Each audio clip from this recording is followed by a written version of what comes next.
বলিউড অভিনেতা সাইফ আলী খানের উপর হামলার ঘটনার মূল অভিযুক্ত বাংলাদেশের নাগরিক, এমনটাই দাবি করছে মুম্বাই পুলিশ।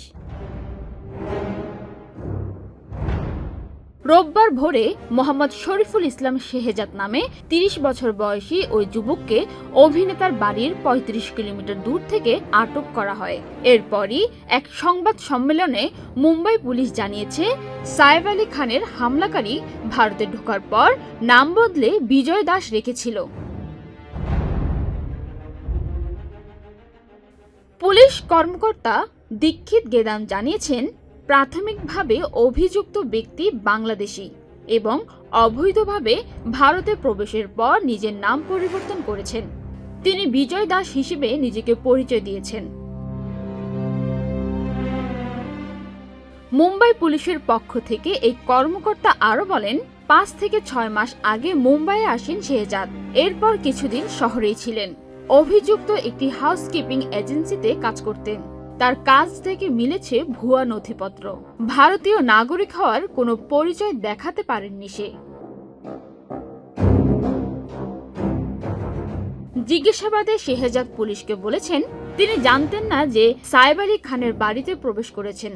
তার উদ্দেশ্য ছিল চুরি করা এবং সে কারণেই সে বাড়িতে ঢুকেছিল।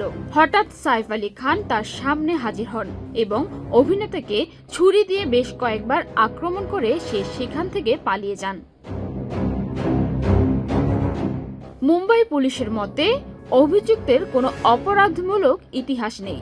পুলিশ মোহাম্মদ শরীফুল ইসলাম শেহজাদের সম্পর্কে আরও তথ্য সংগ্রহ করছে এবং জানার চেষ্টা করছে, সে যদি বাংলাদেশের নাগরিক হয়ে থাকে তাহলে সে কিভাবে অবৈধভাবে ভারতে প্রবেশ করল। এদিকে সাইফের উপর হামলাকারী যুবককে প্রাথমিকভাবে বাংলাদেশি বলে দাবি করলেও সেই দাবির বিপরীতে কোনো প্রমাণ দেখাতে পারেনি মুম্বাই পুলিশ।